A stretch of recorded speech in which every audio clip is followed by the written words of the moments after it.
Now that we have completed excess demand, now we will start with deficit demand.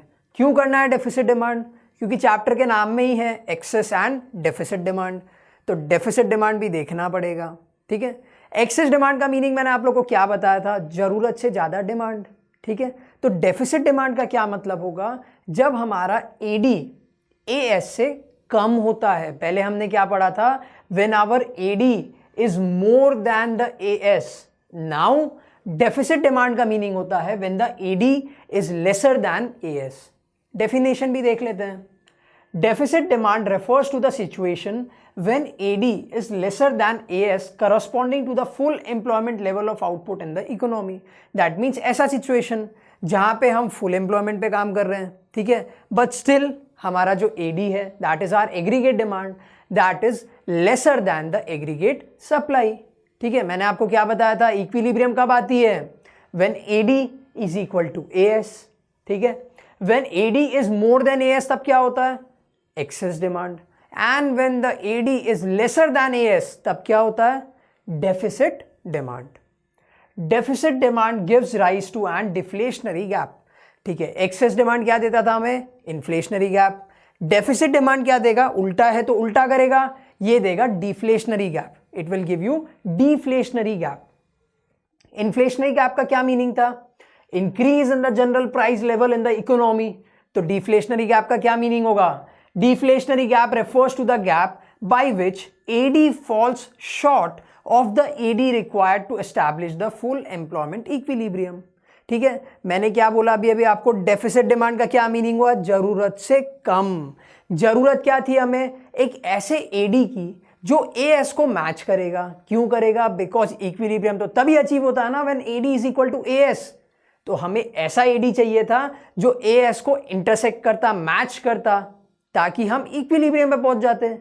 But deficit demand का क्या meaning होता है? Deflationary gap का क्या meaning होता है? The gap by which AD falls short. ठीक है, एक बार आप लोग डायग्राम देख लो, ग्राफ देख लो तो ज्यादा अच्छे समझ में आएगा। See this is the equilibrium level. Equilibrium level का क्या मीनिंग बताया था? वापस बता रहा हूं, when the AD is equal to the AS. देखो ये वाला पॉइंट है जहां पे दोनों कर्व इंटरसेक्ट करते हैं। डिफ्लेशनरी गैप का क्या मीनिंग है? The gap by which the AD falls short of the AD required to achieve the full equilibrium. ठीक है, मतलब AD कितने से कम पड़ गया? तो देखो this is the actual AD, ये हमारा actual AD है और ये है हमारा required AD। ठीक है, तो ये जो गैप है दोनों के बीच का, इस गैप को हम लोग बोलेंगे डिफ्लेशनरी गैप। ठीक है, इसको हम क्या बोलेंगे? Deflationary gap. Okay, now you can see it is called as deflationary gap as this leads to decrease in the general price level of the economy. ठीक है, उल्टा एग्जांपल लेते हैं। अब मेरे पास में 5 आइटम्स है, ठीक है, खरीदने वाला एक ही बंदा है या 2 ही बंदे हैं। मैं बोलता हूं 10 रुपए में बेचूंगा, सामने वाला बोलता है नहीं मेरे को नहीं खरीदना 10 रुपए में। एक बंदा तो चला गया, अब एक ही बंदा बचा। मुझे क्या करना पड़ेगा? मुझे कम करनी पड़ेगी प्राइस, सो दैट वो मेरे से खरीद ले। मैं बोलूंगा भैया 8 रुपए में दे दूंगा, वो बोलेगा नहीं मैं 6 रुपए में खरीदूंगा। फाइनली मैं उसको मना लूंगा 7 रुपीज में। ठीक है, क्यों? मेरे पास में ज्यादा सप्लाई है, डिमांड बहुत कम है, तो I will have to reduce my price to sell it. तो इसको हम लोग बोलते हैं डिफ्लेशन। तो डेफिसिट डिमांड से क्या होता है? Deflationary gap. डिफ्लेशनरी गैप के कारण क्या होता है? Decrease in the general price level. एक बार फटाफट वापस हम लोग एक बार डायग्राम देख लेते हैं, ग्राफ देख लेते हैं। See this is the equilibrium point where the AD is equal to the AS. ठीक है, ये एडी 1 है, that means the aggregate demand required to achieve the equilibrium. ये एक्चुअली में वो एग्रीगेट डिमांड था जहां पे हमें इक्विलिब्रियम चाहिए थी, बट एक्चुअली में हमारा एग्रीगेट डिमांड क्या है? ये।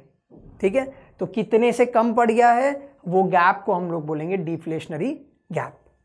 तो ये वीडियो में हम लोग ने देख लिया the meaning of deficit demand.